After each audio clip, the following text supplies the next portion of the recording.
The dog never left his owner's grave. One cold night he barked into the dark, and all heard it. The residents of Maplewood Cemetery had grown accustomed to the sight of the German Shepherd, who appeared every morning at dawn and departed only when darkness descended.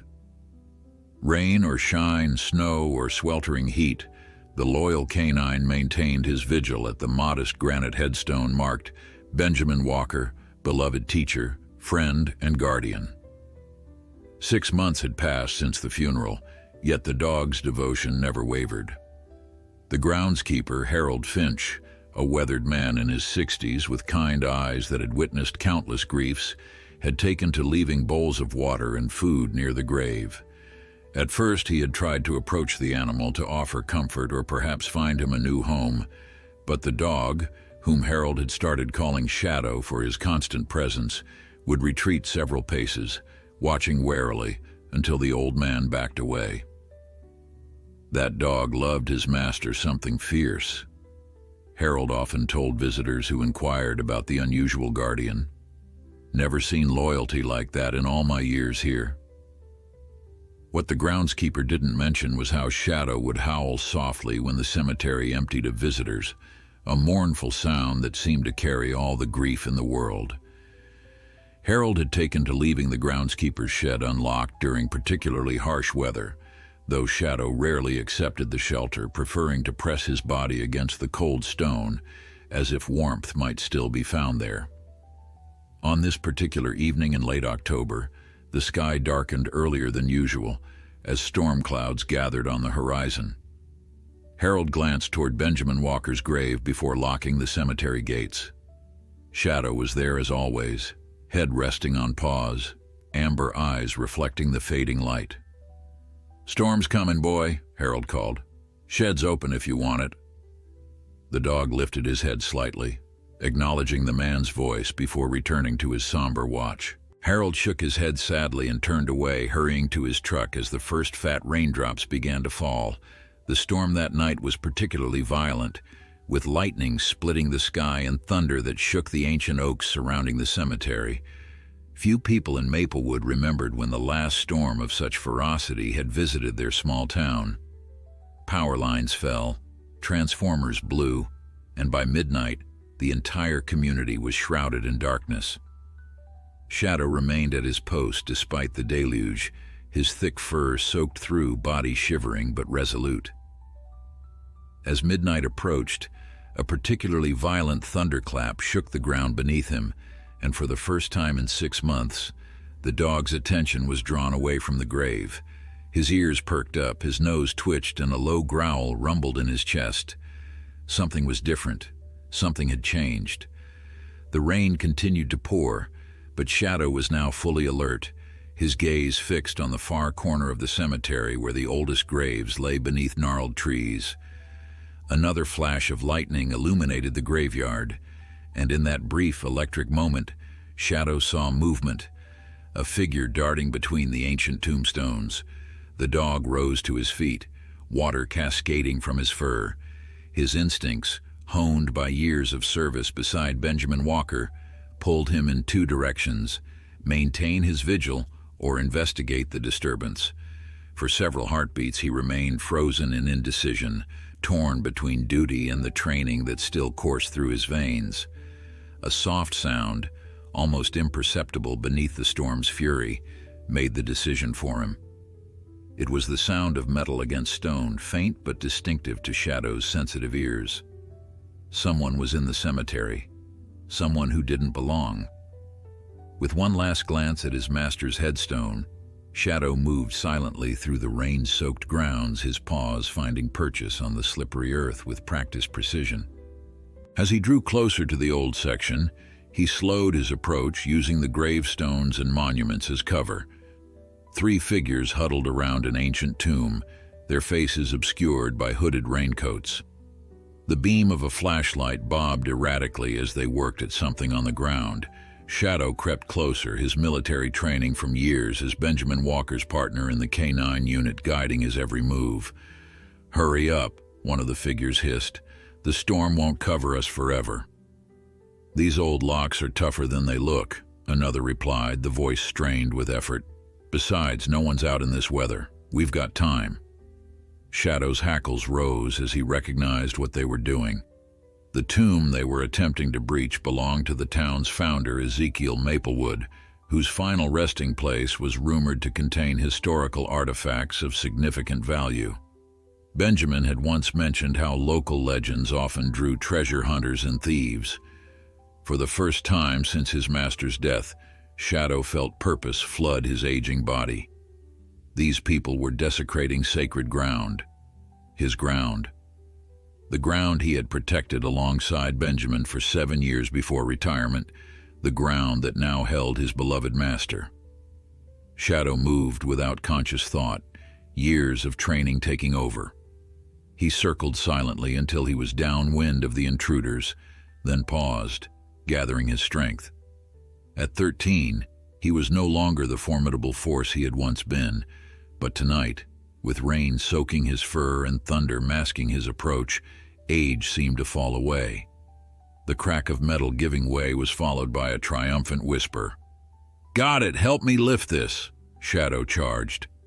His bark, a sound that had not been heard in the cemetery for 6 months, exploded through the night, startling the intruders so severely that one fell backward into a puddle. Shadow's teeth flashed white in the darkness as he lunged toward the nearest figure. "What the hell? It's a dog! Get the crowbar!" Shadow dodged the wildly swung tool, his focus absolute despite his advancing years. He clamped his jaws around a forearm, applying just enough pressure to restrain without maiming, exactly as Benjamin had trained him. The scream that followed was cut short as Shadow released and pivoted, now facing all 3 intruders who had regrouped, their backs against the tomb. "That's not just a dog," the one nursing his arm muttered. "That's a police dog." "That's impossible," another replied, though uncertainty laced the words. "The cemetery's been closed for hours. How would a police dog get in here?"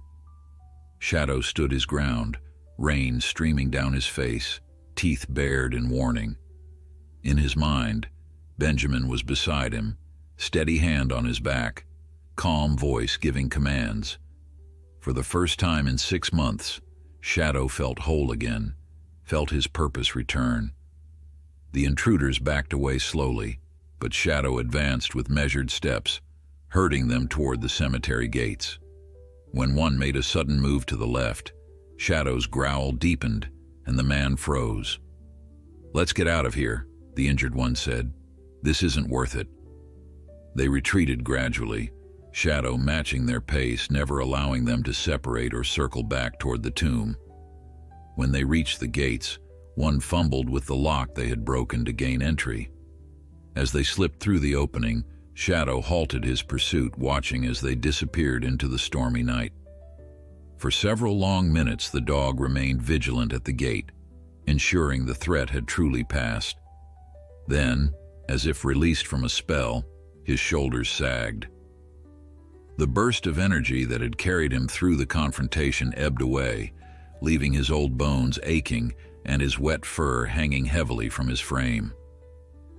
Shadow turned and made his way back through the cemetery, bypassing the disturbed tomb to return to his post. As he approached Benjamin's grave, a strange sensation washed over him, a warmth that seemed to push back against the cold rain.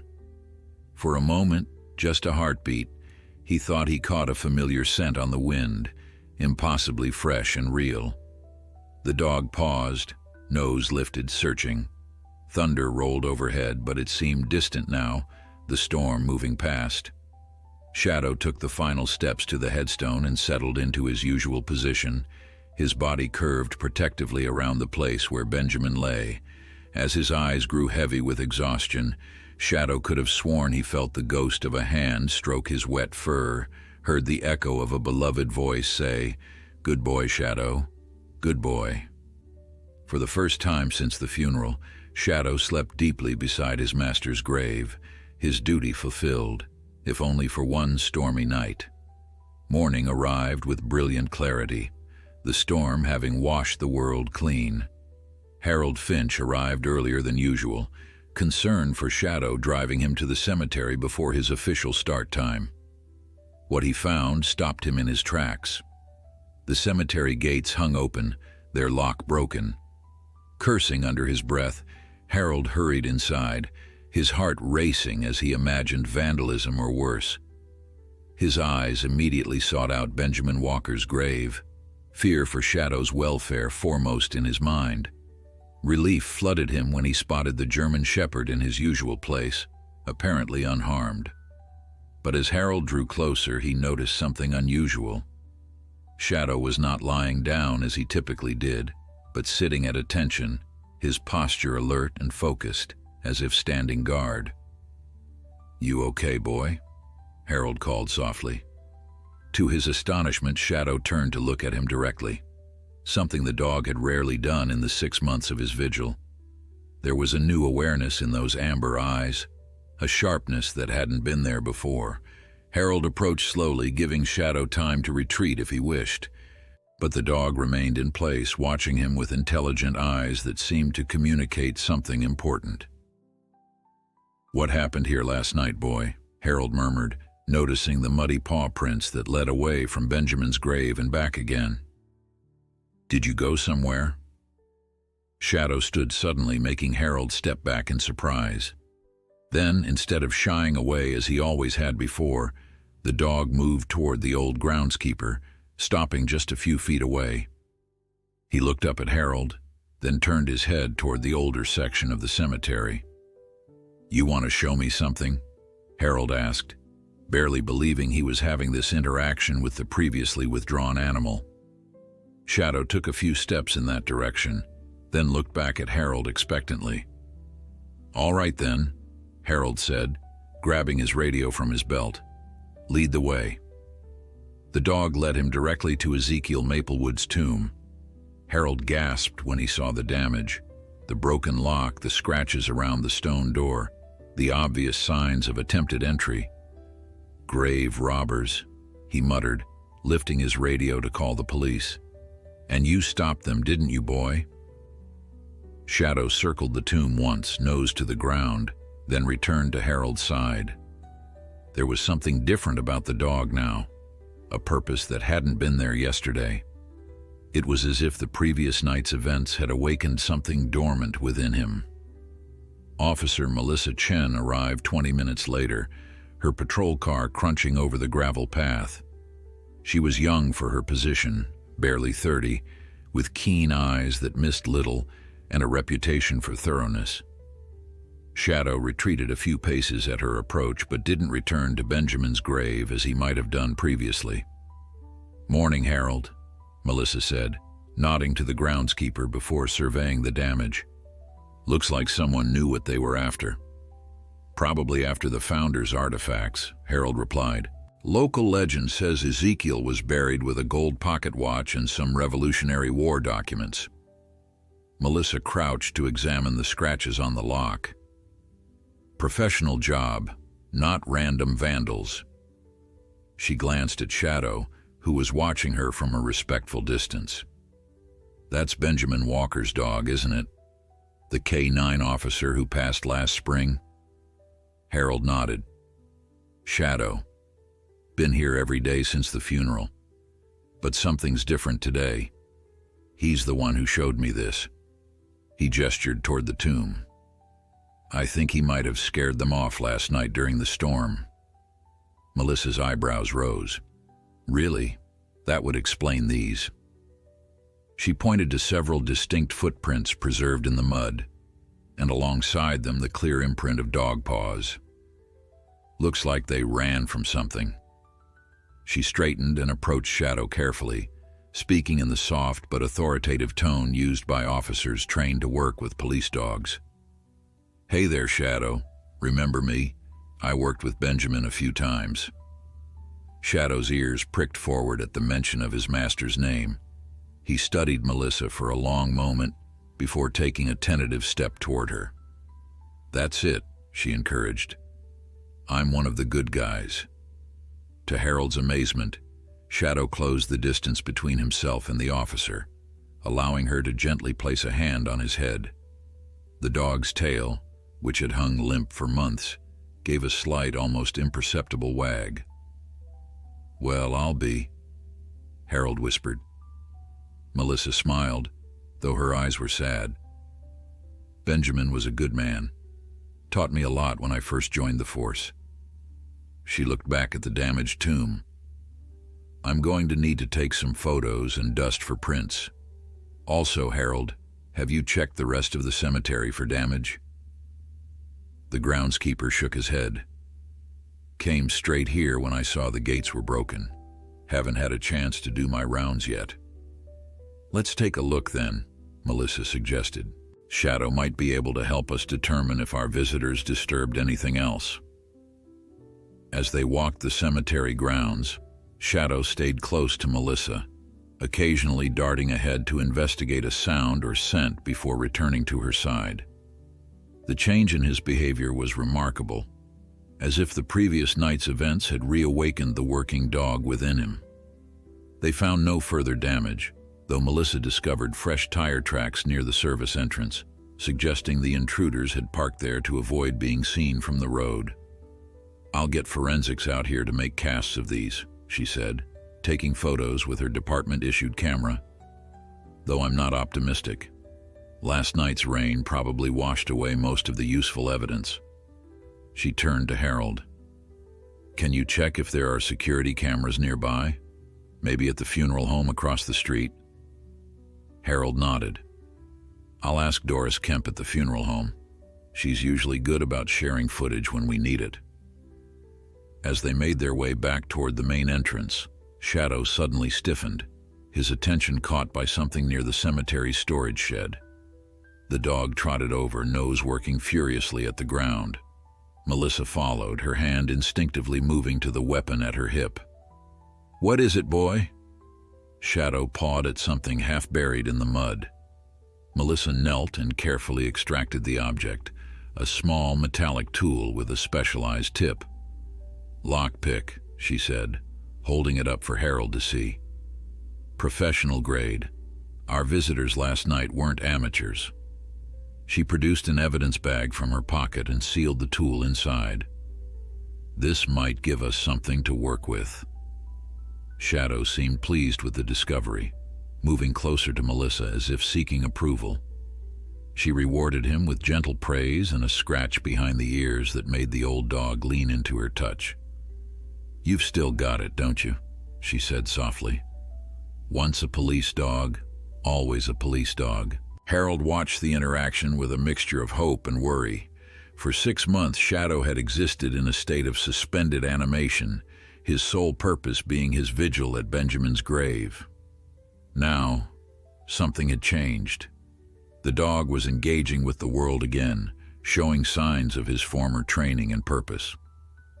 "What happens now?" Harold asked as they returned to the main gates. Melissa considered the question. "I'll file a report, get forensics out here, and check with surrounding jurisdictions to see if they've had similar incidents. This level of sophistication suggests we might be dealing with professionals who target historical sites." She hesitated, looking down at Shadow, who now sat attentively at her side. "As for him, I'm not sure. It seems like he's waking up in a way." "Do you think he'd leave the cemetery now?" Harold asked. "Maybe go to a good home?" Shadow's ears flattened slightly at the suggestion, and he glanced back toward Benjamin's grave as if torn between his duty there and his reawakened purpose. "I don't know," Melissa admitted, "but I think he just helped us catch some criminals, and that's not nothing." As Melissa prepared to leave, promising to return with the forensics team, Shadow followed her to her patrol car. For a moment, it seemed as if he might try to get in, a flash of his former life when he would ride alongside Benjamin. But at the last moment he stopped, looking back at Benjamin's grave with visible conflict. Melissa knelt to his level. "It's okay, boy. You can stay with him. I'll be back soon." Shadow seemed to understand. He watched as she drove away, then turned and trotted back to Benjamin's headstone, resuming his vigil. But there was a new alertness to his posture now, an awareness that had been missing before. Harold watched from a distance, a strange feeling growing in his chest, something like hope. For the first time in 6 months, he wondered if Shadow might eventually find a way to live again, not just exist in the shadow of grief. What neither Harold nor Shadow knew was that the events of the stormy night had set in motion a chain of events that would challenge everything they thought they knew about loyalty, duty, and the mysterious bond between a man and his dog, a bond that even death might not be able to sever completely. Over the next few days, Shadow's behavior continued to evolve in ways that fascinated and bewildered Harold. While the dog maintained his vigil at Benjamin's grave during daylight hours, he now acknowledged Harold's presence with alert eyes and occasional approaches for brief moments of contact. Twice Harold had arrived in the morning to find Shadow patrolling the perimeter of the cemetery rather than lying beside the headstone. The forensics team had come and gone, collecting what evidence they could from the scene at Ezekiel Maplewood's tomb. Officer Chen returned each day, ostensibly to update Harold on the investigation, but the groundskeeper noticed how her visits always included time spent with Shadow. On the 4th day after the break-in attempt, Melissa arrived with something new, a worn leather case that smelled strongly of Benjamin Walker. "Found this in storage at the station," she explained to Harold as they walked toward Benjamin's grave where Shadow waited. "It's Benjamin's old K9 kit. I thought maybe..." She didn't need to finish the thought. They both watched as Shadow's entire demeanor changed at the scent of the case. The dog rose to his feet, nose working frantically, eyes fixed on the leather container with intense focus. "May I?" Melissa asked, gesturing toward the grave. Harold nodded, stepping back to give them space. This moment felt significant somehow, like a bridge being rebuilt between Shadow's past and whatever future might lie ahead for the aging dog. Melissa knelt beside Benjamin's headstone and opened the case. Inside lay the tools of a canine handler's trade, specialized leashes, training aids, grooming tools, and, most importantly, Benjamin Walker's service gloves, still carrying his scent, even after all this time. Shadow approached slowly, his body trembling slightly. He pressed his nose against the gloves, inhaling deeply, then lifted his head to look at Melissa, with an expression so human in its grief and longing that Harold had to turn away for a moment. "I know, boy," Melissa said softly. "I miss him too." She reached into her pocket and produced something else, a worn tennis ball, faded and chewed around the edges. "He kept this in his desk, said it was your favorite." Shadow's reaction was immediate and astonishing.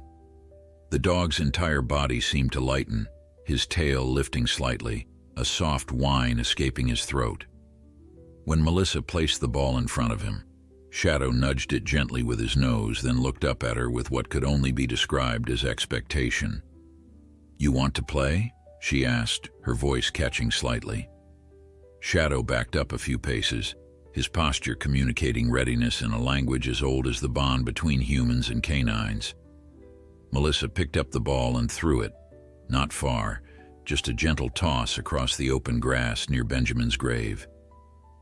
For a heartbeat, Shadow remained frozen, as if caught between the memory of joy and the reality of loss. Then, with a burst of energy that belied his 13 years, he raced after the ball. Harold watched in amazement as Shadow retrieved the ball and, after a moment's hesitation, brought it back to Melissa. The simple act, so normal for most dogs, yet unseen in Shadow for half a year, felt like witnessing a miracle. "Well, I'll be damned," Harold whispered, blinking back unexpected tears. They played for 15 minutes, Shadow's movements becoming more fluid with each retrieval, as if years of stiffness were melting away with each bound across the grass. When they finally stopped, the dog returned to Benjamin's headstone, but instead of lying down in his usual position of mourning, he sat upright, the tennis ball held gently in his mouth, his eyes alert and present in a way they hadn't been since the funeral. "What do you think this means?" Harold asked as he and Melissa walked back toward the cemetery entrance. Melissa considered the question, her gaze thoughtful. "I think Shadow's finding his way back to himself. The break-in triggered his protective instincts, reminded him of who he was before grief consumed him. Do you think he'll leave the cemetery now? Find a new home?" She shook her head. "I don't know. Benjamin was his whole world for 10 years? That kind of bond doesn't just disappear, even after death." She paused, looking back at the distant figure of Shadow still sitting at attention by the grave. But maybe he's finding a way to honor Benjamin's memory through living, rather than just mourning. As they reached the gates, Melissa's radio crackled to life. After listening to the dispatcher, her expression grew serious. "There's been another break-in attempt, this time at the Historical Society Museum downtown. Same MO as our cemetery visitors, sophisticated tools, focus on historical artifacts." Harold frowned. "You think it's the same people?" "Seems likely.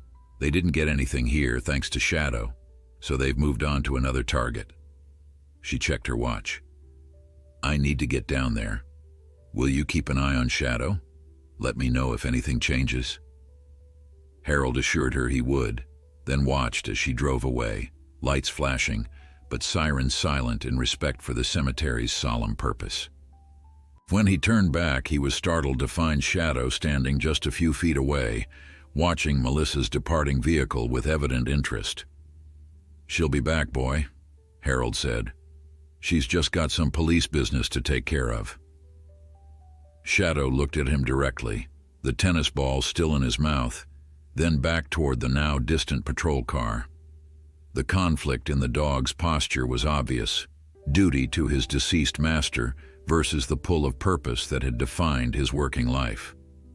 Harold made a decision then, one that felt right despite its unorthodoxy. "Want to go for a ride, Shadow? See what Officer Chen is up to?"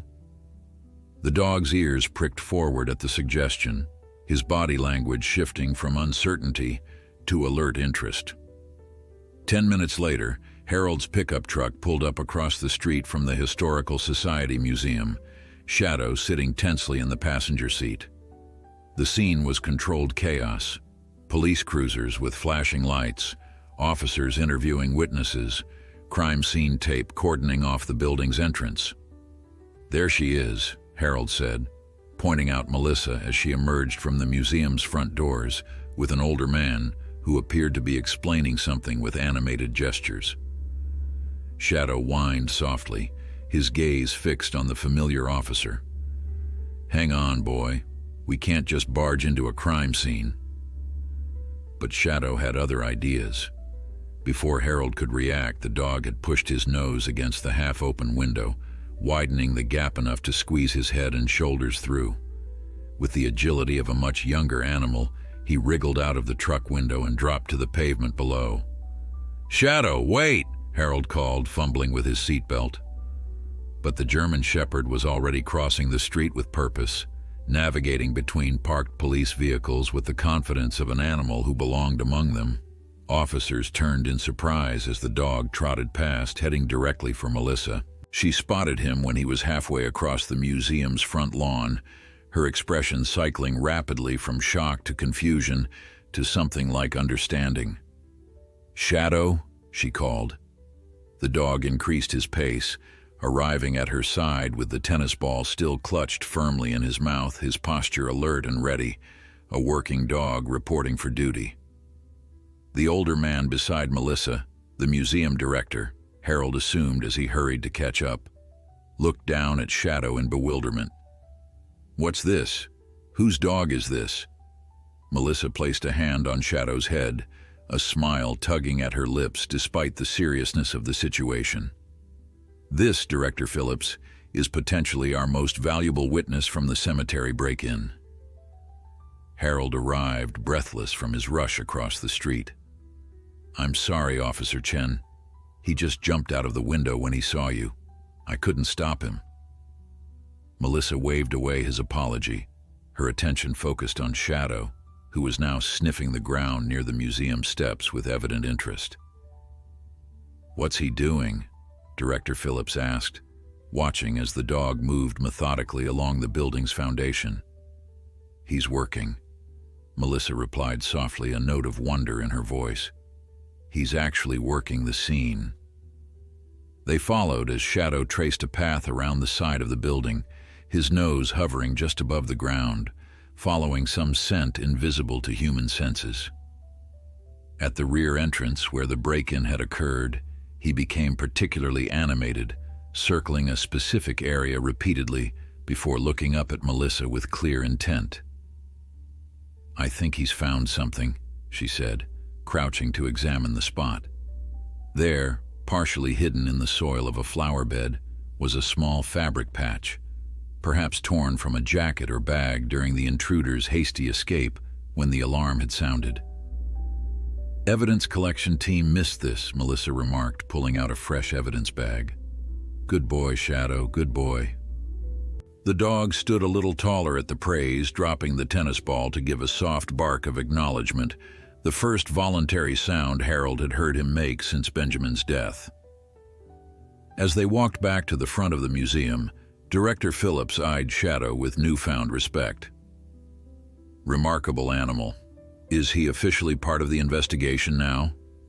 Melissa glanced at Harold, then down at Shadow, who walked confidently beside her, his earlier conflict seemingly resolved.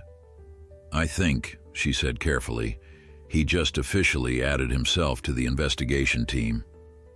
And watching Shadow move with renewed purpose and dignity, Harold couldn't help but think that somewhere, Benjamin Walker was smiling at his faithful partner's return to duty. Word of Shadow's unexpected assistance at the museum spread quickly through Maplewood's small police force. By the following morning, Chief Thomas Monroe himself arrived at the cemetery, his cruiser pulling up beside Harold's maintenance shed just as the groundskeeper was completing his morning rounds.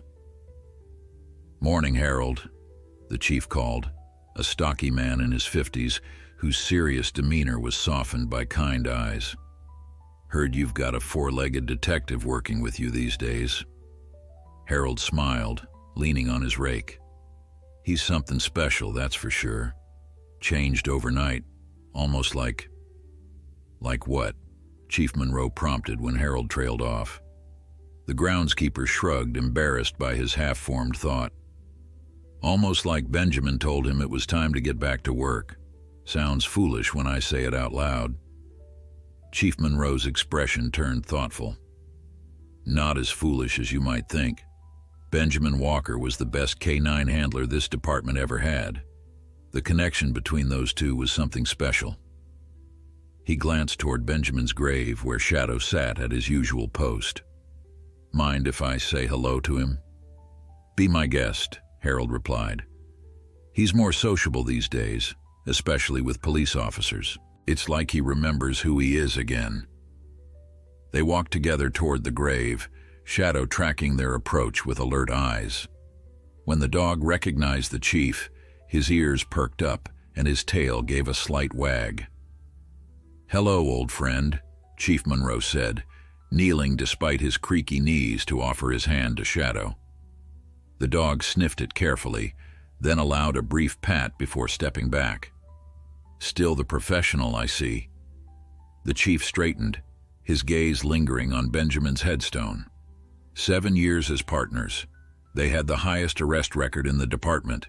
Could find anyone, anywhere. Missing children, fugitives, lost hikers. There was something almost supernatural about how Shadow could track. He turned to Harold. "That's actually why I'm here. Officer Chen briefed me on Shadow's assistance with these artifact theft cases. I'd like your permission to officially bring him in as a consultant on the investigation." Harold blinked in surprise. "My permission? Shadow's not really mine, Chief. I just look after him while he..."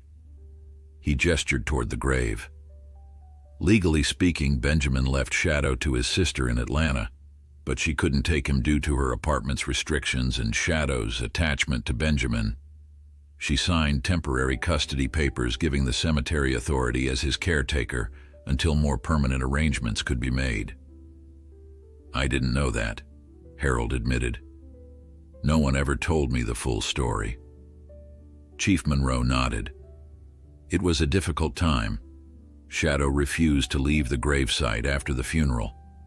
The K-9 trainers said forcing him away might break him completely, so we made arrangements with the cemetery board to let him stay. He sighed heavily. To be honest, many of us expected that Shadow would eventually follow his partner, just give up on living. Old dogs sometimes do that when they lose someone they love. They both looked at Shadow, who now stood at attention, clearly following their conversation with intelligent eyes. But he didn't give up, Harold said softly. He just waited. Question is, what was he waiting for? The chief's gaze was speculative. Maybe for this moment, to be needed again. Before Harold could respond, a familiar patrol car pulled up to the cemetery gates. Melissa Chen emerged, carrying a cardboard tray with coffee cups and a paper bag that Harold suspected contained dog treats. Shadow noticed her arrival immediately. He glanced once at Benjamin's headstone, then trotted toward the gates with more energy than Harold had seen in months. Well, that answers one question, Chief Monroe chuckled. He's definitely chosen his new partner. Melissa greeted Shadow with a warm smile, kneeling to offer him a brief scratch behind the ears before handing Harold and the chief their coffees. Morning, gentlemen. Hope you don't mind me joining your meeting. Not at all, the chief replied. I was just discussing with Harold the possibility of bringing Shadow in as an official consultant on the artifact theft cases. Melissa's eyes lit up. That would be fantastic. The lab results came back on that fabric scrap he found. High-end material with traces of a specialized oil used in art conservation. Our thieves are professionals who work with valuable artifacts regularly. That narrows things down. Chief Monroe nodded approvingly. Any fingerprints from the lock-pick Shadow found? Partial print that didn't match anything in our system, but we've expanded the search to include federal databases. We should hear back today. As they discussed the case, Shadow remained close to Melissa, occasionally glancing back toward Benjamin's grave, as if checking that it was still there, still safe. Harold noticed that the dog now carried himself differently, head higher, movements more purposeful, eyes alert and engaged with the world around him. There's something else, Melissa said, her tone growing serious. The Historical Society has been cataloging their collection, and they've discovered that several small items have gone missing over the past month, things that wouldn't be immediately noticed. Whoever's behind this has been scouting their targets carefully, maybe even making small acquisitions before going after the more valuable pieces. Inside job, the chief suggested. Possibly, or someone who has regular, legitimate access to these sites. Shadow suddenly stiffened, his attention caught by something across the cemetery. All three humans followed his gaze to see a slender man in a tweed jacket walking along the path that led to the older section. Who's that? Melissa asked quietly. Dr. James Harrington, Harold replied. Professor of local history at the community college. He's here a lot, researching the town's founding families. Harmless, as far as I can tell. But Shadow's body language suggested otherwise. The dog's hackles had risen slightly, his posture alert but not aggressive, interested, intensely focused. Shadow seems to think differently, Chief Monroe observed. Let's have a chat with the good professor. They approached casually, Shadow leading the way with confident strides. Dr. Harrington was kneeling beside an ornate 19th century grave, making notes in a small leather-bound journal. He looked up with mild surprise as the unlikely group approached. Good morning, he said pleasantly, though his eyes widened slightly at the sight of Shadow. Quite the entourage you have today, Mr. Finch. Harold made introductions, noting how Dr. Harrington's gaze kept returning nervously to Shadow, who had positioned himself directly in front of the professor, staring intently at his satchel. "That's an unusual dog," Harrington commented, attempting to sound casual. "I've noticed him here before, always at that police officer's grave." "Benjamin Walker," Melissa corrected. "He was Shadow's handler. They were partners in the K9 unit." "Fascinating loyalty," the professor murmured. "Almost reminds me of the famous Hachiko in Japan who waited 9 years at a train station for his deceased owner."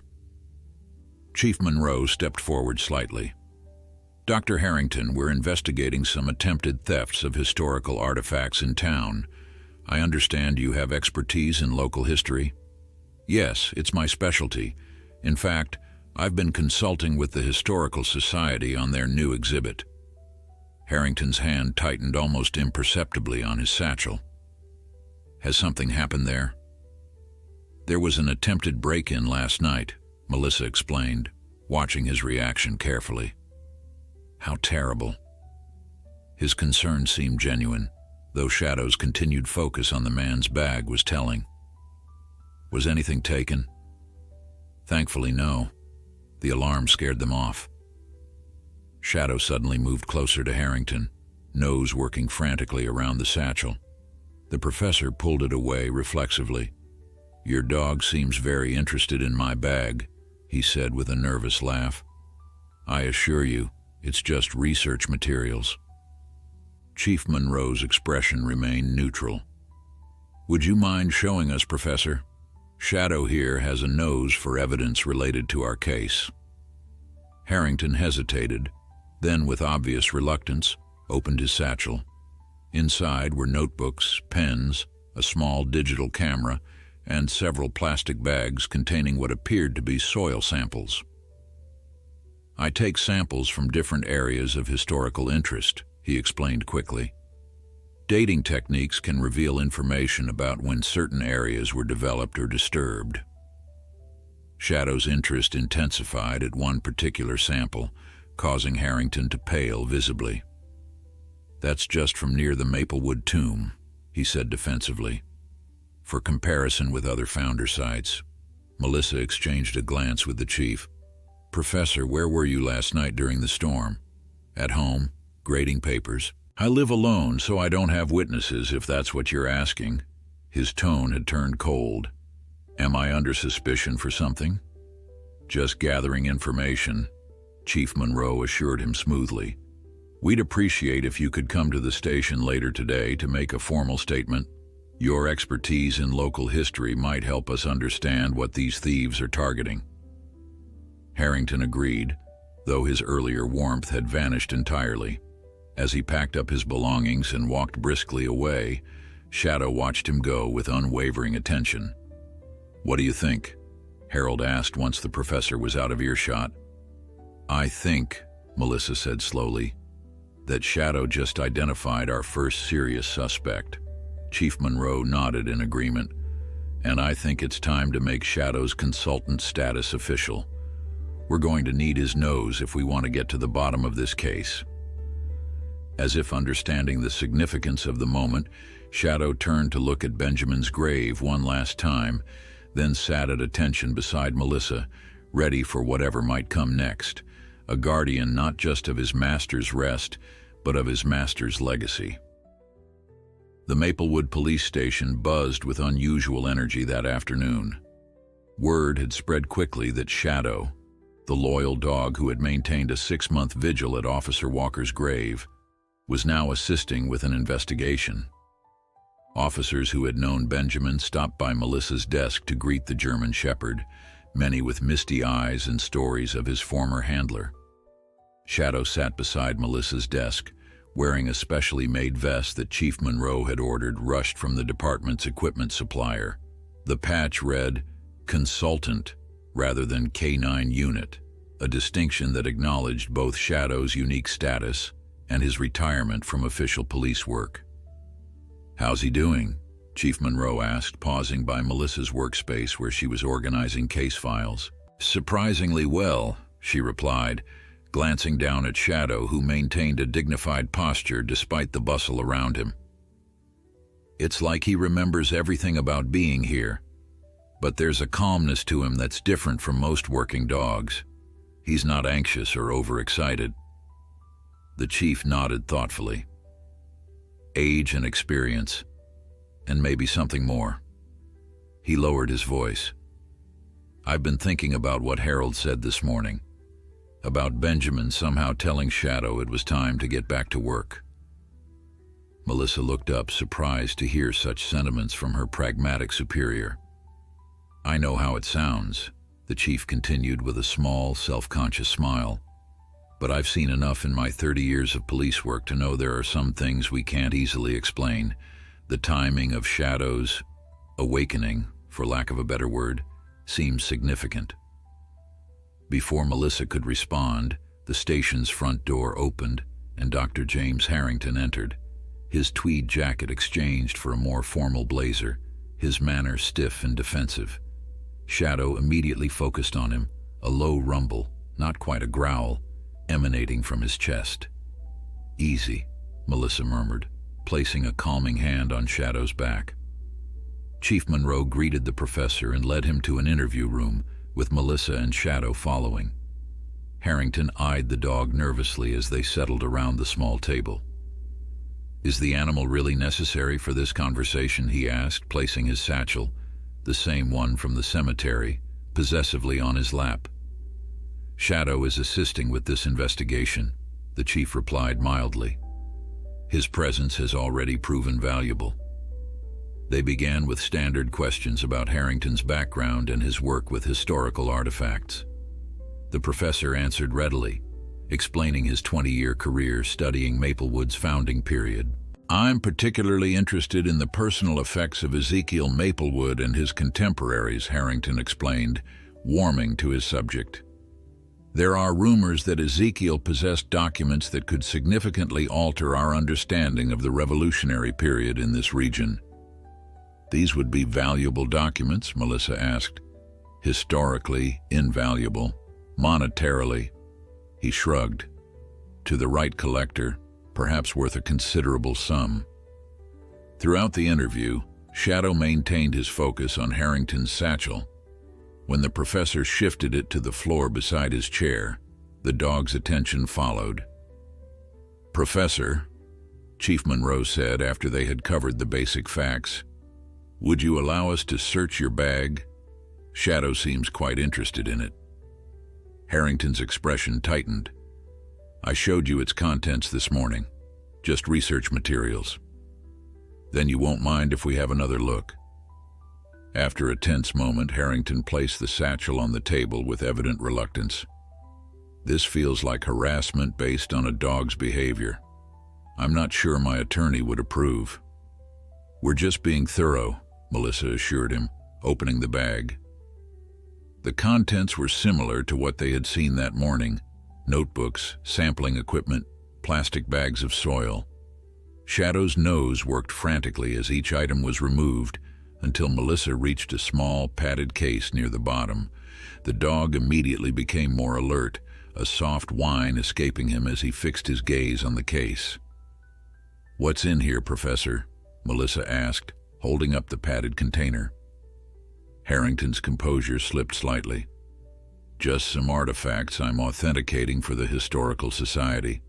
I have permission to transport them. Chief Monroe raised an eyebrow. Mind if we take a look?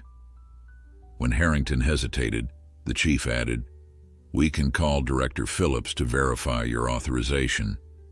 That won't be necessary, the professor said quickly. Go ahead. Melissa carefully opened the case to reveal 3 small objects nestled in protective foam: a tarnished silver snuff box, a brass key with an ornate design, and what appeared to be a wax seal stamp. These are from the Historical Society's collection? She asked. Yes, part of the new Founding Fathers exhibit. I'm authenticating their provenance. Shadow's reaction was immediate and unmistakable. He rose to his feet, his gaze locked on the items, a low growl rumbling in his chest. Shadow seems to disagree with your explanation, Chief Monroe observed mildly. Harrington's face flushed. This is absurd. You're basing suspicions on a dog's behavior? I have documentation. May we see it? Melissa interjected. The professor fumbled in his jacket pocket, producing a folded paper that he handed over with trembling fingers. Melissa scanned it quickly. This authorization is dated 3 months ago, Professor, and it doesn't list these specific items. There was a verbal agreement with Director Phillips. Call him if you don't believe me. Chief Monroe was already reaching for the phone when Shadow suddenly lunged forward, not aggressively but with purpose, and nudged the brass key with his nose, then looked up at Melissa with meaningful eyes. "What is it, boy?" she asked softly. "What are you telling us?" Shadow repeated the action, this time pushing the key toward Melissa with his nose. "I think," the chief said slowly, "that Shadow recognizes this item. Professor, would you care to explain why a dog who recently prevented a break-in at Ezekiel Maplewood's tomb seems to be particularly interested in this key?" Harrington's facade crumbled. "This is a misunderstanding. I found these items. They were already removed from their proper storage at the Historical Society. I was going to return them." "Found them where exactly?" Melissa pressed. "In the cemetery," Harrington admitted after a long pause. "Near the Maplewood tomb, after the storm. I believe whoever tried to break in dropped them during their escape." Chief Monroe's eyes narrowed. "And you didn't think to report finding valuable historical artifacts that were potentially evidence in an attempted theft?" "I was going to, but I wanted to authenticate them first. My academic reputation may be the least of your concerns right now," the chief interrupted. "Officer Chen, please read Professor Harrington his rights while I call Director Phillips." As Melissa began the Miranda warning, Shadow sat back on his haunches, his mission accomplished. The professor's shoulders slumped in defeat. 20 minutes later, after Harrington had been placed in a holding cell, Director Phillips confirmed that the items were indeed missing from the Historical Society's collection, part of a series of small thefts they had recently discovered during inventory. "The key is particularly significant," Phillips explained, examining it carefully. "It's believed to open a compartment in Ezekiel Maplewood's desk, which is currently in our storage awaiting restoration. According to legend, the compartment contains a journal detailing Ezekiel's intelligence work during the Revolutionary War. A journal that would be historically valuable," Chief Monroe noted. "Beyond valuable," Phillips confirmed, "potentially groundbreaking for our understanding of local history during the Revolution." "Do you think Harrington is working alone?" Melissa asked. The director shook his head. "I doubt it. James is an academic, not a thief. He knows history, but breaking into secure locations? That requires different skills." "So he has partners," Chief Monroe concluded. "The physical evidence we collected at both scenes should help us identify them." He glanced at Shadow, who sat alertly beside Melissa. "Though I suspect our four-legged consultant already has their scent." After Director Phillips left with the recovered artifacts safely sealed in evidence bags until their case was closed, Melissa knelt beside Shadow. "You did amazing work today," she told him, stroking his graying muzzle. "Benjamin would be so proud." At the mention of his former handler's name, Shadow's ears perked up and he looked toward the station door, as if half expecting Benjamin to walk through it. "I know," Melissa said softly. "I miss him too." Harold arrived to drive Shadow back to the cemetery for the night.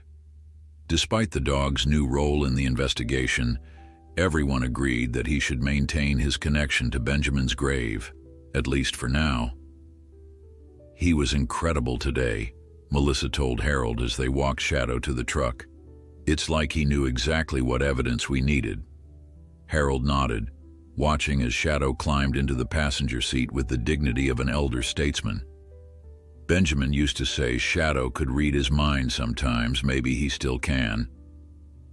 The statement hung in the evening air between them, neither mystical nor entirely rational, much like Shadow himself. who now sat in the truck looking back at the police station as if memorizing its details for tomorrow's return. "See you in the morning, Shadow," Melissa called. "We've got bad guys to catch." The German Shepherd gave a soft woof in response, his first voluntary bark at the station all day.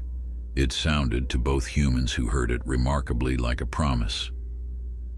That night, Harold drove Shadow back to the cemetery as dusk settled over Maplewood.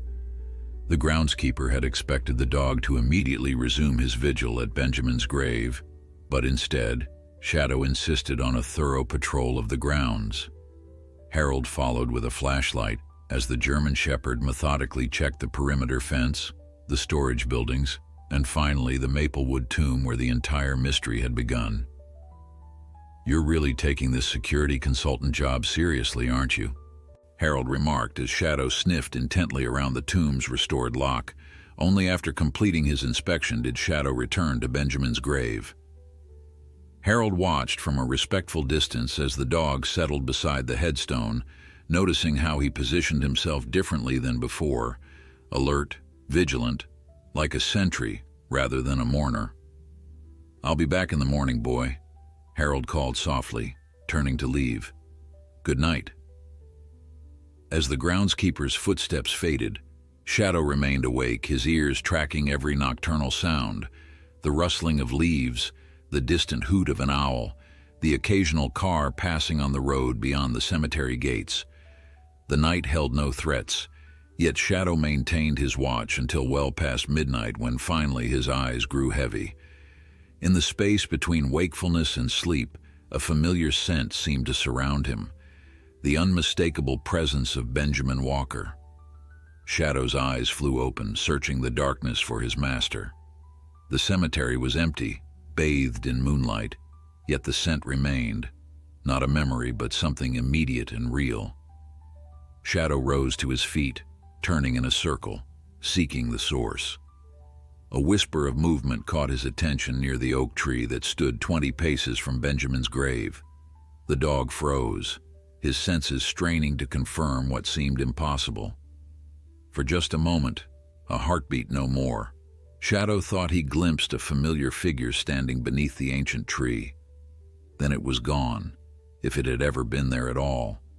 But the sensation that followed was unmistakable, a feeling of warmth, of approval, of purpose renewed. Shadow settled back down beside the headstone, but his posture had changed once again. Less a guardian of the dead, more a protector of the living. Morning arrived with a gentle mist that clung to the tombstones and softened the cemetery's edges. Harold arrived to find Shadow already waiting at the gates, the tennis ball Melissa had given him clutched gently in his mouth. "Eager to get to work today, huh?" Harold chuckled, opening the gates. "Let me guess. Officer Chen is picking you up?" As if summoned by her name, Melissa's patrol car appeared at the end of the cemetery drive, pulling up beside them with a cheerful honk. "Good morning," she called, stepping out with 2 coffee cups and a paper bag that emanated the mouth-watering scent of fresh pastries. "I brought breakfast." Shadow approached her with dignity, dropping the tennis ball at her feet, not in play but almost like an offering, a symbol of his readiness to work. "I see someone's ready for duty," Melissa smiled, setting down the food to greet Shadow properly. "We've got a busy day ahead." Over coffee and pastries, she updated Harold on the investigation's progress. Professor Harrington spent the night in custody. He's still maintaining that he only found the artifacts and intended to return them, but Chief Monroe thinks he'll crack soon and reveal his accomplices. "Do you think he's telling the truth about finding them after they were dropped?" Harold asked. Melissa shrugged. "Possibly. The soil analysis from the evidence Shadow found matches the cemetery grounds, which supports his story. But that doesn't explain why he didn't report finding valuable historical items." She glanced down at Shadow, who was listening attentively to their conversation. "We're executing a search warrant on Harrington's home this morning. That's why I came early. We could use Shadow's nose." Harold nodded, understanding the request. He's all yours. Just bring him back tonight." "Of course," Melissa agreed. "I know how important it is for him to return here."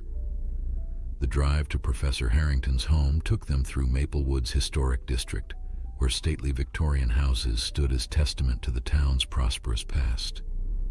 Shadow sat in the front passenger seat, his posture alert as he watched the familiar streets pass by, streets he had once patrolled with Benjamin.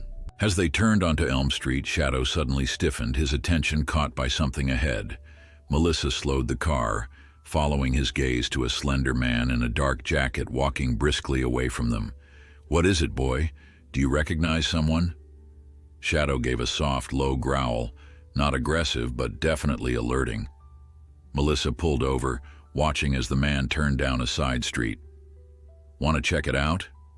She didn't need to ask twice. As soon as she opened the passenger door, Shadow was out, nose working the air currents. Melissa followed, keeping him on a loose lead as they tracked the man's path. They found him entering a small antique shop tucked between a bookstore and a cafe. The weathered sign above the door read, "Tempus Antiquities, Fine Collectibles and Historical Memorabilia." "Interesting," Melissa murmured, making a mental note of the shop's name. "We'll check that out later. For now, let's get to Harrington's place. The search team is waiting." Professor Harrington lived in a modest craftsman bungalow on the edge of the historic district. 2 police cruisers were already parked outside, and Officer Luis Rodriguez, Melissa's colleague from the evidence team, waited on the front porch with a search warrant in hand. "About time," Luis called good-naturedly as they approached. "The famous Shadow, I presume?" The dog acknowledged the greeting with a dignified nod of his head, already focused on the task ahead. As soon as they entered the house, Shadow began a methodical search that impressed even the veteran officers. He moved from room to room with purpose, ignoring everyday items and focusing his attention on specific areas. A filing cabinet in the study, a loose floorboard in the hallway, a hollow space behind a bookshelf. "It's like he knows exactly what we're looking for," Luis commented as they followed Shadow's lead. "He does," Melissa replied with growing certainty. "Or at least he knows what's connected to our case." Shadow's thorough investigation yielded several significant finds: correspondence between Harrington and international collectors with questionable reputations, a hidden camera designed to look like a pen, and most damning of all, a small leather notebook containing detailed information about security systems at various historical sites around Maplewood, including the cemetery and the Historical Society. "Looks like our professor was doing more than academic research," Luis observed as they bagged the evidence. Shadow's most dramatic discovery came in Harrington's garage. The dog became intensely interested in a workbench against the back wall, pawing at the concrete floor beneath it until Melissa moved the heavy table aside. There, barely visible, was a seam in the concrete. "Secret compartment?" Luis suggested, already reaching for a pry bar. With careful work, they revealed a hidden storage space containing specialized tools for disabling security systems, lock-picking equipment that matched the tools Shadow had found at the cemetery, and a black ski mask. "So much for just finding the artifacts," Melissa said grimly. "Harrington is definitely more involved than he claimed." But Shadow wasn't finished. He continued to search the garage with growing agitation, finally focusing on a wall calendar hanging beside a pegboard of tools. The calendar displayed various historical landmarks around Maplewood, with the current month showing the town's old courthouse. Shadow barked sharply, the sound startling in its urgency, and pawed at the calendar, specifically at a date circled in red: tonight. "Is that a target date?" Luis wondered, moving closer to examine the calendar. Melissa quickly pulled out her phone and called Chief Monroe, explaining their discoveries and Shadow's reaction to the calendar. "The courthouse has a special exhibit opening tomorrow," the chief informed her after checking with the Historical Society. They've brought in items from the state archive related to Maplewood's role in early American jurisprudence, valuable historical documents, including some from Ezekiel Maplewood's time as the town's first judge. Shadow thinks it's a target, Melissa said with absolute conviction, and tonight's the night. Based on a dog's reaction to a calendar, the chief asked, though his tone lacked real skepticism. Based on everything we've seen Shadow do so far, Melissa countered. He hasn't been wrong yet. There was a brief silence on the line before Chief Monroe responded. All right, bring everything you found back to the station. I'll arrange surveillance on the courthouse tonight. And Melissa, bring Shadow. If he's right about this, we'll need him. As they packed up the evidence, Melissa knelt beside Shadow, whose focus remained on the calendar with its ominous red circle. Good boy, she said softly. We're listening to you. Shadow turned to meet her eyes, and in that moment, Melissa saw something profound in the aging dog's gaze, a depth of understanding that transcended simple animal intelligence. She felt, with sudden clarity, that Shadow wasn't just helping them solve a case. He was completing something left unfinished, a final mission perhaps, for his departed partner. Benjamin would be proud, she whispered, and Shadow pressed his nose briefly against her hand. Acknowledgement, agreement, connection. Whatever lay ahead that night, they would face it together, guided by the remarkable bond between a loyal dog and the partner he refused to forget, even in death.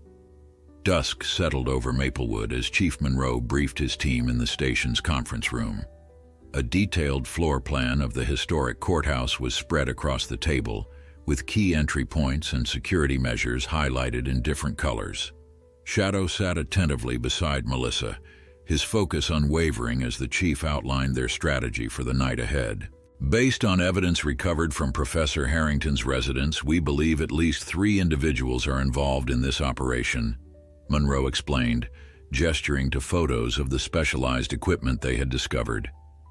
Harrington has finally started talking, though he claims he doesn't know the identities of his partners, only that they connected through an online forum for historical artifact enthusiasts.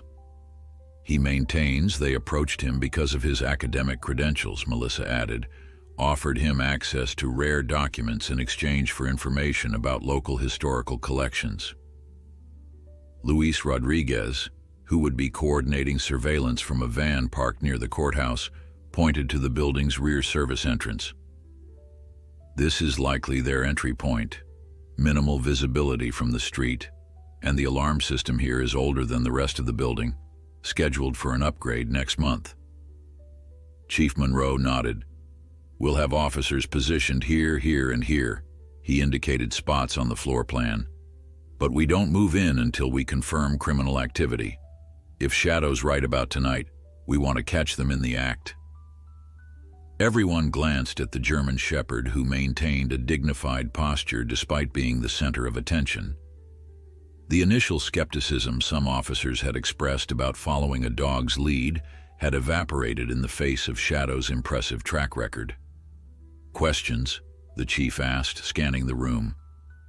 Officer Diaz, a younger member of the force, raised his hand. Where will Shadow be during all this? All eyes turned to Melissa, who had become Shadow's de facto handler. She looked down at the dog beside her, considering. Shadow will be with me in the mobile command center initially, she replied. If our suspects appear, we'll deploy him according to the situation. Despite his remarkable work so far, we need to remember he's 13 years old and officially retired. Shadow huffed softly beside her, as if disagreeing with this assessment of his capabilities. Don't worry, boy, she murmured to him. You'll get your chance. As the briefing concluded and officers prepared for their assignments, Melissa took Shadow outside for a brief walk around the station. The aging dog moved with renewed energy and purpose, his earlier stiffness almost entirely gone now that he had work to do again. You've really come alive these past few days, she told him as they circled the building. It's like you're a different dog from the one who spent 6 months at that grave. Shadow glanced up at her. his intelligent eyes seeming to communicate more than words ever could. For a moment, Melissa felt a strange certainty that Benjamin Walker was somehow present, not physically, but in some ineffable way that transcended rational explanation. "I didn't know your partner well," she continued, feeling slightly foolish talking to a dog, yet compelled to speak the thoughts filling her mind. "But from everything I've heard, he was an extraordinary officer. He would be proud of how you've stepped up for this investigation." Shadow nudged her hand with his nose, a gesture of acknowledgement or perhaps gratitude. They completed their circuit in companionable silence, returning to find the station abuzz with preparations for the night's operation. By 8 o'clock, they were in position.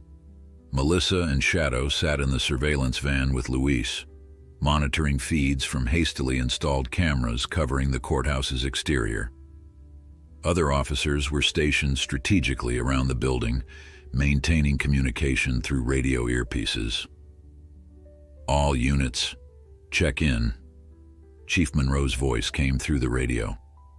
One by one, the officers reported their positions and readiness. Then came the waiting. Minutes stretched into hours, the night growing deeper around them. Shadow remained alert, occasionally shifting position but never taking his eyes off the surveillance monitors. When Melissa offered him water, he drank quickly before returning to his vigilant watch. "He's something else," Luis commented quietly as they entered the third hour of surveillance. "Never seen a dog so focused."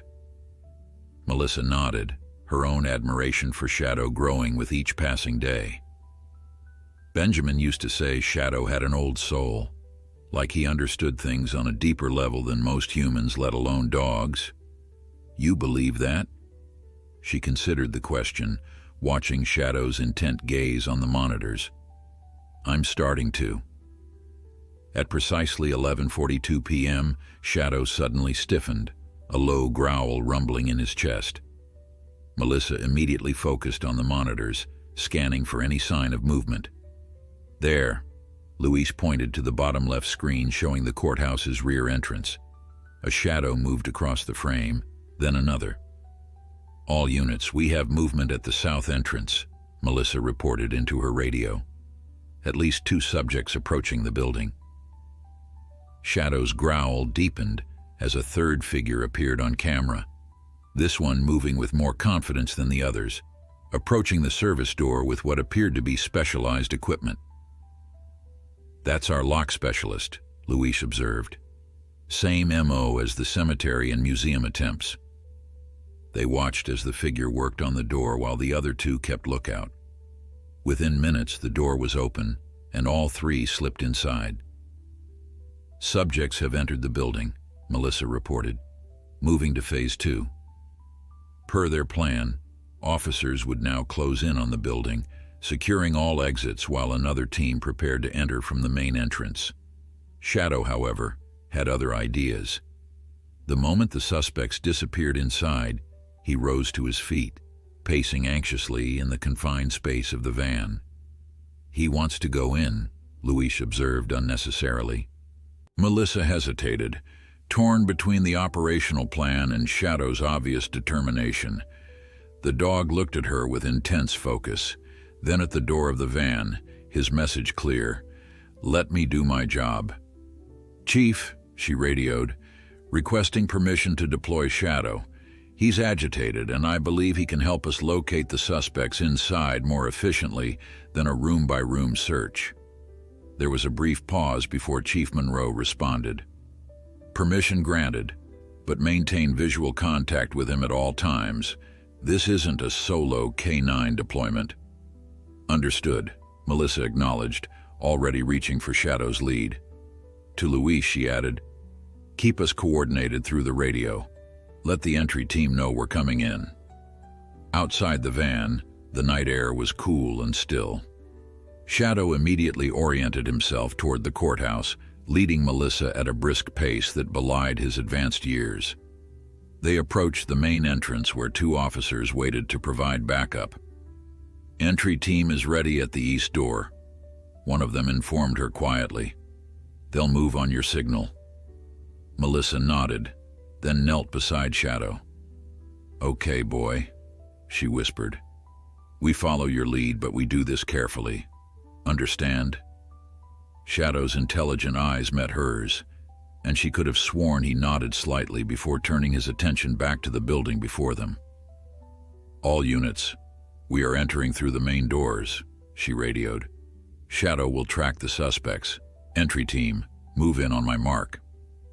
With officers flanking them, Melissa and Shadow entered the darkened courthouse. The grand old building was eerily silent, its marble floors and high ceilings creating strange acoustics that magnified every small sound. Shadow paused in the main foyer, nose working as he sorted through the complex tapestry of scents.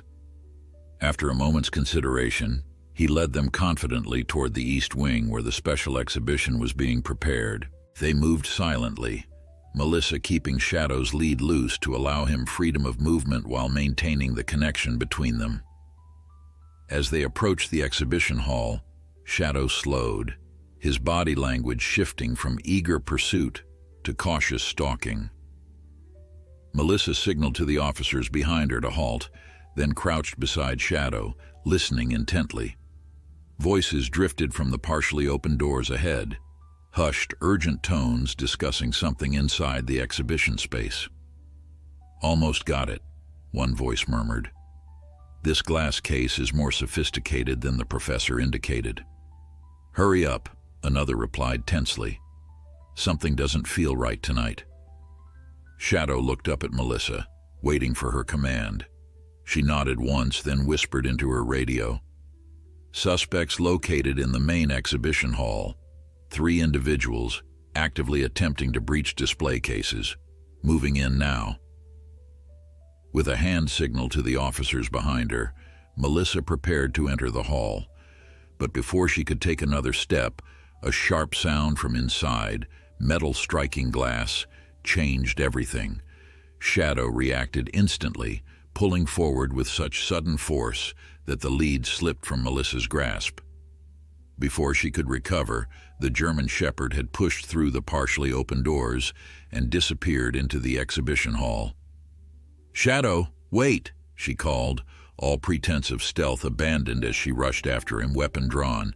She burst into the hall just in time to see Shadow charging across the polished floor toward 3 black-clad figures huddled around a central display case.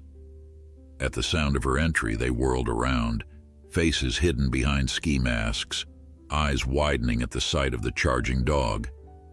"Police, don't move!" Melissa shouted, her voice echoing in the cavernous space. But it was Shadow who commanded the room's attention, 13 years old but moving with the power and purpose of his prime, a guardian emerging from the shadows to protect what was his to protect. And in that moment, with chaos erupting around them, Melissa could have sworn she saw something impossible. A faint luminous figure moving alongside Shadow, matching him step for step as he raced toward the startled thieves. Benjamin Walker, running once more with his partner for one final case. Time seemed to slow as Shadow charged across the exhibition hall. Melissa watched in awe as the aging German Shepherd moved with impossible grace and precision, his trajectory unwavering despite the startled thieves now scrambling in different directions. The momentary glimpse of someone running alongside Shadow had vanished, leaving Melissa to question if stress and the dim lighting had played tricks on her eyes. "Police! Freeze!" shouted the officers who had followed her into the hall, their flashlight beams cutting through the darkness and catching the thieves in harsh white light. 2 of the masked figures bolted toward separate exits, while the third, the one who had been working on the display case, froze momentarily, clutching something in gloved hands. Shadow, with unerring instinct, targeted this figure, recognizing the leader or perhaps the immediate threat to the artifacts. "Drop it now," Melissa commanded, her weapon trained on the motionless thief. For a heartbeat, the figure seemed to consider options: run, surrender, or resist. Shadow made the decision simpler by skidding to a halt just feet away, his teeth bared in silent warning, body tense to spring if necessary. The thief slowly raised both hands, still clutching a leather-bound book that Melissa recognized from the exhibition descriptions as Ezekiel Maplewood's personal journal, the prize they had been seeking all along. "On the ground, face down," she ordered, advancing cautiously while officers pursued the other two suspects. As the thief complied, carefully placing the journal on the floor before lying flat, Shadow maintained his position, a low growl rumbling in his chest. Melissa quickly secured the suspect with handcuffs, then retrieved the journal, confirming it was undamaged. "Suspect secured," she reported into her radio. Shadow prevented the theft of the Maplewood journal. The radio crackled with updates from around the building. One fleeing suspect had been cornered in the east stairwell, while the third had managed to reach a fire exit, but was intercepted by officers positioned outside. "All suspects in custody," Chief Monroe's voice confirmed. "Excellent work, everyone." Only then did Shadow relax his vigilant posture, his attention shifting from the subdued thief to Melissa. There was something in his eyes, satisfaction perhaps, or the simple contentment of a job well done. She reached down to stroke his head, noting with concern that he was breathing heavily, his aging body taxed by the burst of exertion. "You did it, Shadow," she told him softly. "You were amazing." As officers led the handcuffed thieves away, Melissa and Shadow remained in the exhibition hall, waiting for the evidence team to arrive. The German Shepherd stayed close to her side, occasionally glancing around the room as if searching for something or someone who wasn't there. "I saw it too," Melissa whispered, almost afraid to give voice to what she had glimpsed during Shadow's charge. "Just for a second, but he was with you, wasn't he?" Shadow looked up at her, his expression impossible to read, yet somehow confirming her suspicion.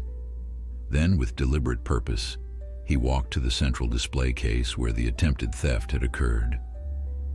Beside it stood a smaller exhibit, one Melissa hadn't noticed before, featuring photographs and memorabilia from Maplewood's police department history.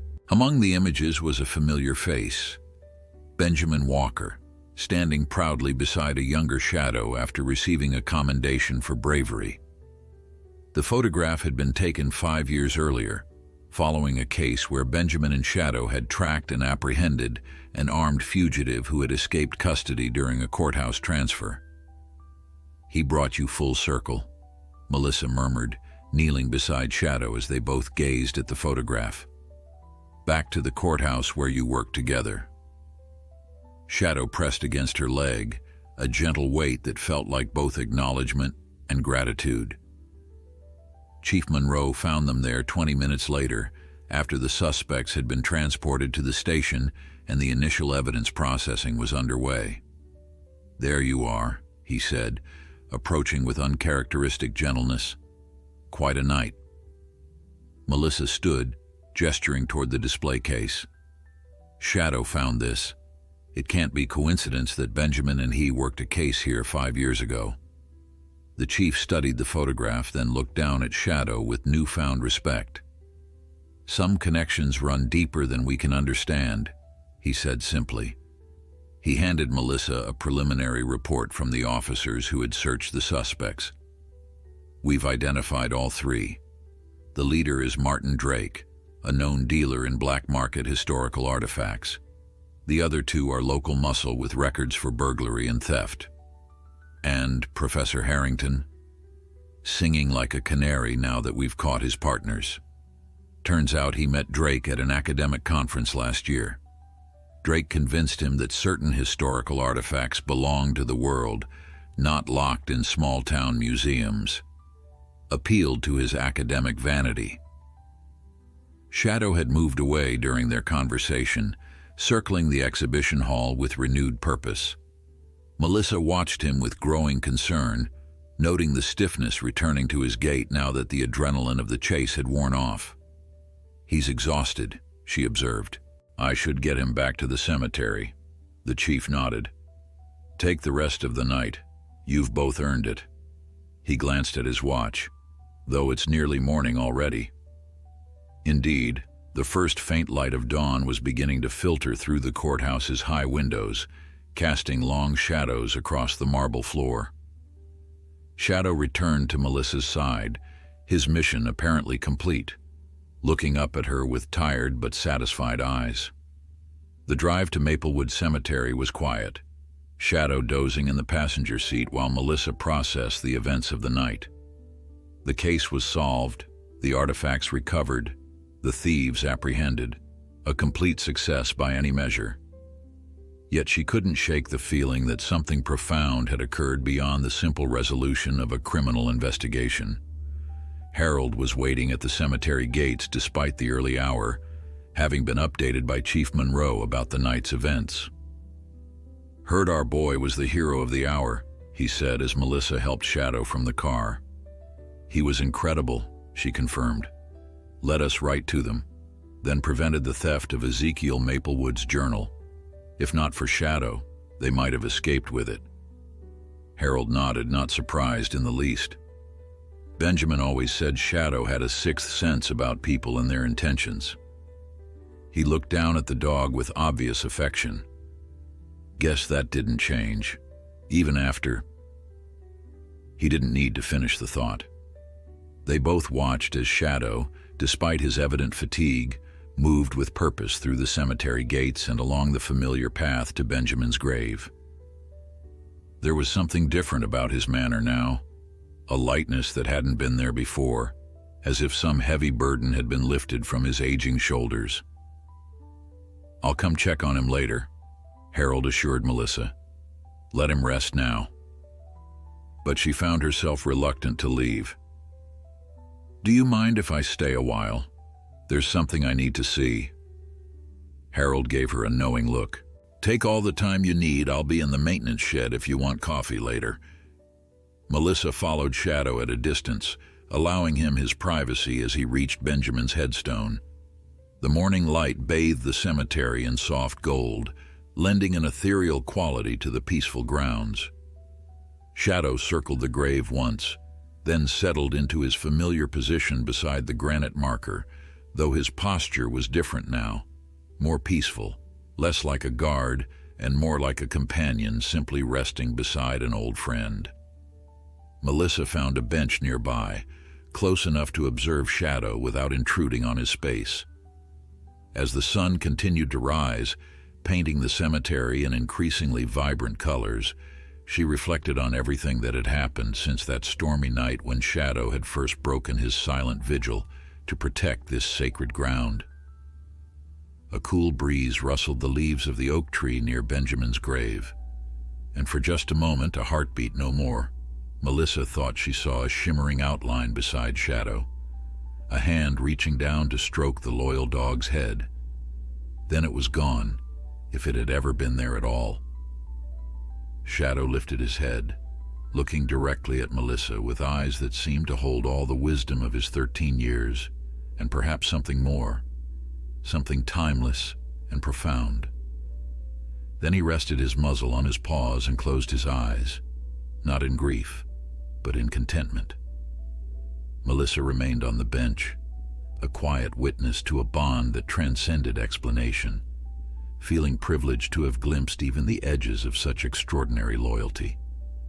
Whatever happened next, she knew that Shadow had found his way back, not just to his purpose as a working dog, but to a peace that had eluded him in the long months of his solitary vigil. And somewhere, just beyond the veil of what could be seen or explained, Benjamin Walker kept his own vigil, watching over the partner who had never forgotten him and never would. The Maplewood Gazette ran a front-page story the following day, "K9 Hero Solves Museum Thefts."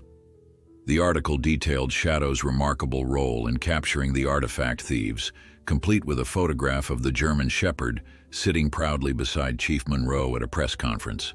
Melissa had carefully positioned herself out of frame, insisting that Shadow deserved the spotlight. By mid-morning, the cemetery had become something of a pilgrimage site. Townsfolk arrived in a steady stream, bringing offerings of dog treats, toys, and even a handmade blanket embroidered with Shadow's name. Harold created a small space near Benjamin's grave where these gifts could be placed without disturbing Shadow's vigil. "Never seen anything like it," Harold told Melissa when she arrived that afternoon. "People who never met Benjamin or Shadow are showing up just to pay their respects." Shadow greeted Melissa with more energy than she had expected after his exertions the previous night.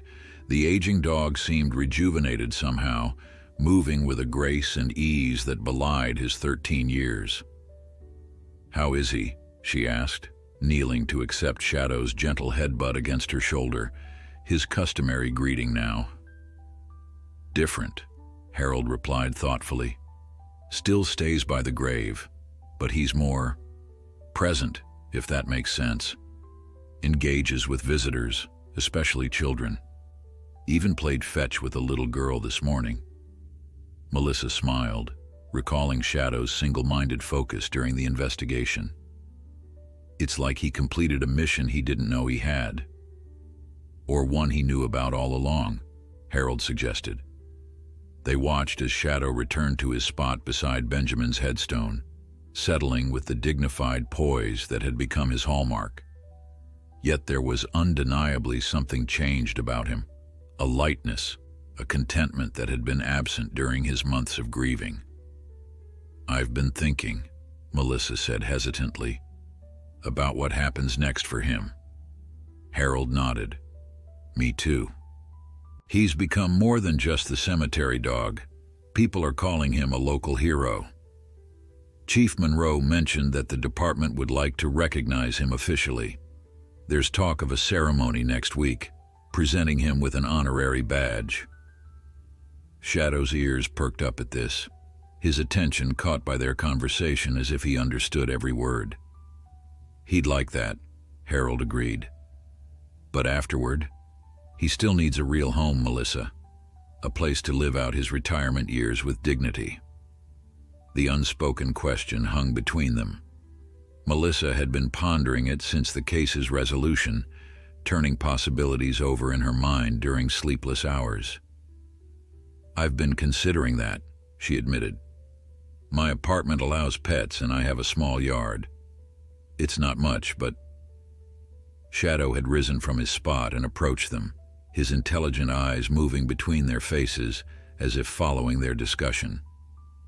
When Melissa's words faltered, he pressed gently against her leg, looking up with an expression that seemed to convey understanding. "I think he's made his choice," Harold said softly. Melissa placed her hand on Shadow's head, feeling the connection that had grown between them over the past extraordinary week. "But what about his vigil? I wouldn't want to take him away from Benjamin." Harold's smile was gentle. "Maybe that's not what Benjamin would want for him anymore." Before Melissa could respond, a familiar vehicle pulled up to the cemetery gates.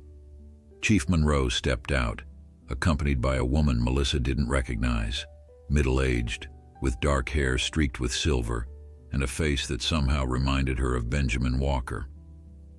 "That's Sarah Walker," Harold explained, "Benjamin's sister from Atlanta. The chief must have called her about Shadow." Melissa felt a sudden tightness in her chest. Sarah Walker was Shadow's legal owner, the person Benjamin had entrusted with his beloved partner's care. If she had come to claim Shadow, to take him back to Atlanta. Shadow had noticed the visitors as well. He stood at alert, watching as Chief Monroe and Sarah Walker made their way toward Benjamin's grave. When the woman drew closer, Shadow's reaction was subtle but unmistakable. A slight wag of his tail, a softening around his eyes, recognition of his master's kin. "Hello, Shadow," Sarah said, her voice thick with emotion as she knelt before the German Shepherd. "It's been a while." Shadow allowed her to stroke his head, accepting her touch with dignity. Sarah looked up at Melissa and Harold, tears shimmering in eyes that were remarkably similar to her brother's. "Thank you both for watching over him," she said. "Chief Monroe has told me everything, how Shadow stayed here all these months and how he helped solve this case." "He's extraordinary," Melissa replied, trying to keep the wistfulness from her voice. "Your brother would be very proud." Sarah nodded, rising to her feet. Benjamin loved this dog more than anything. They had a connection I've never seen between human and animal. When I couldn't take Shadow after the funeral, her voice caught. It broke my heart to leave him here, but he refused to come with me. Now I understand why. Chief Monroe stepped forward. "Mrs. Walker, Sarah, has made a decision regarding Shadow's future that she'd like to share with you both." Sarah looked at Benjamin's headstone, then back at Shadow, who watched her with attentive eyes. "I've finally found a house with a yard in Atlanta. I came here thinking I would take Shadow home with me, give him the family life Benjamin would have wanted for him." Melissa felt her heart sink but maintained a professional expression. "But seeing him now," Sarah continued, "understanding what he's become to this community, and to you, Officer Chen," she smiled gently, "I don't think that's what Benjamin would want anymore, or what Shadow wants." "What do you mean?" Melissa asked, hardly daring to hope. "Shadow has found his purpose here, protecting this town just as he and Benjamin did together." Sarah knelt once more before the German Shepherd. "Haven't you, old friend?" Shadow's tail wagged more definitively now, his intelligent eyes never leaving Sarah's face. "I'd like to formally transfer Shadow's custody," Sarah said, looking up at Melissa.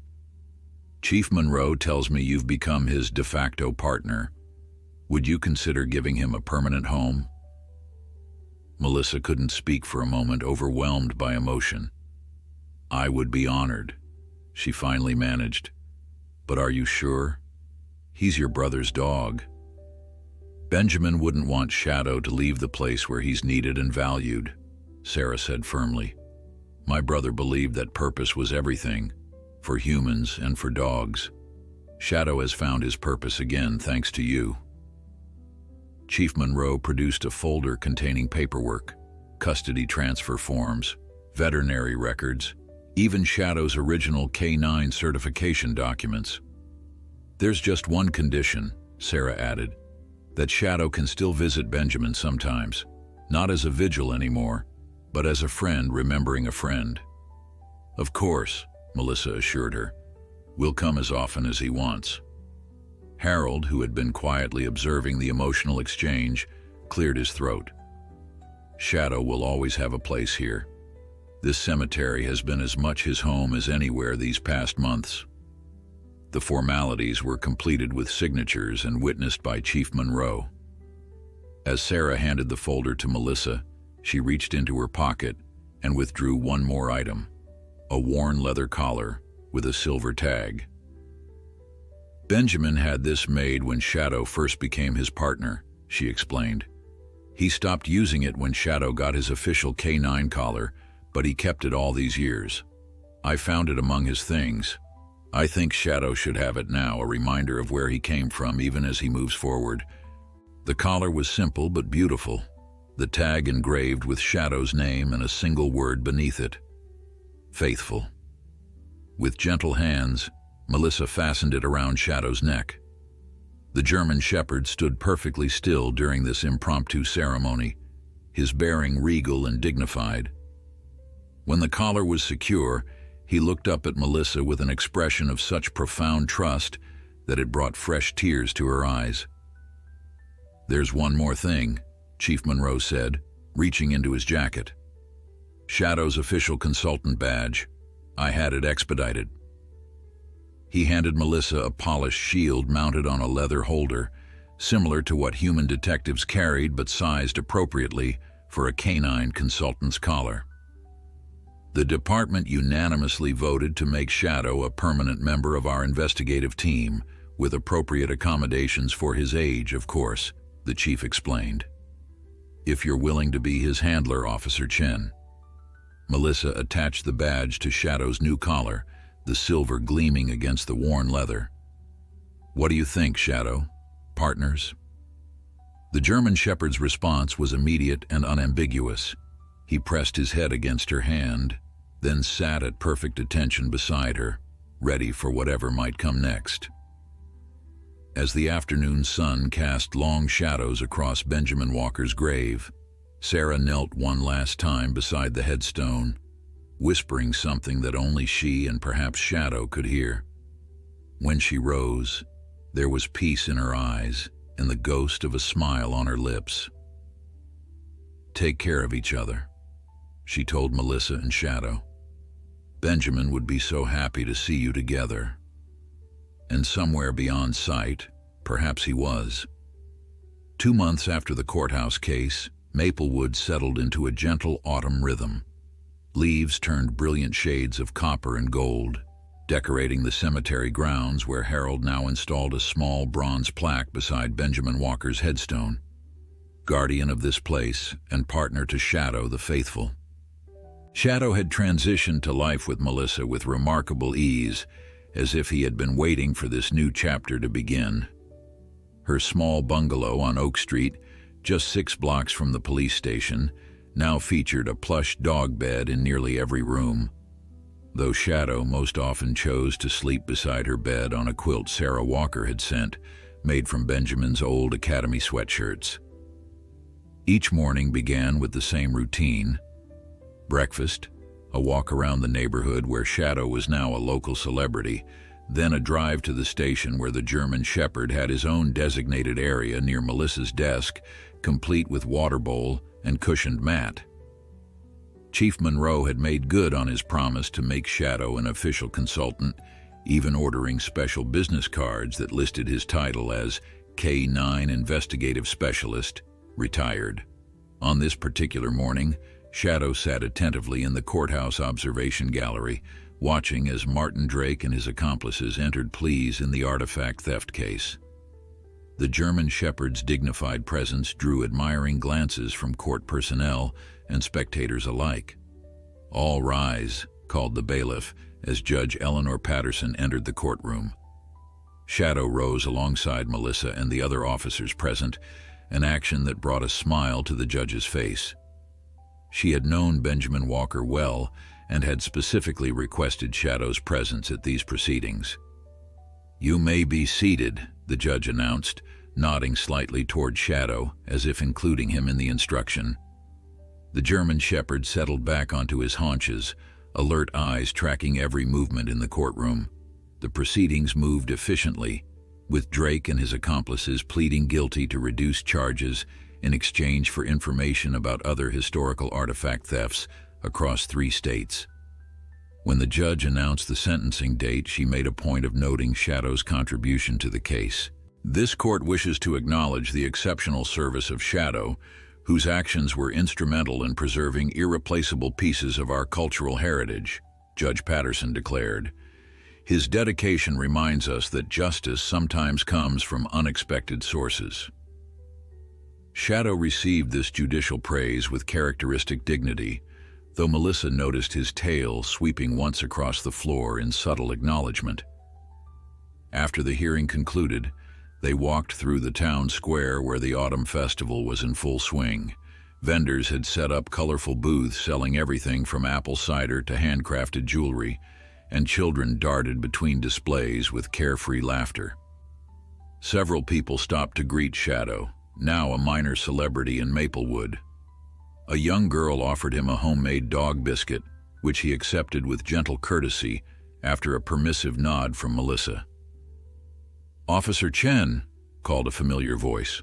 Director Phillips from the Historical Society waved from beside an elaborate display featuring the recovered artifacts, now safely behind reinforced glass. "Please, join us. We're about to unveil something special." Melissa and Shadow approached as a small crowd gathered around the exhibit. Director Phillips beamed with obvious pride as he gestured toward a new addition. A detailed diorama of the historic courthouse with miniature figures depicting the night of the attempted theft. Among them was a perfectly crafted German Shepherd, poised in mid-run toward the thieves. "Our newest permanent exhibit," Phillips announced. "The Maplewood Mystery, How a Loyal Dog Protected Our History." He bent slightly toward Shadow. "We hope you approve, sir."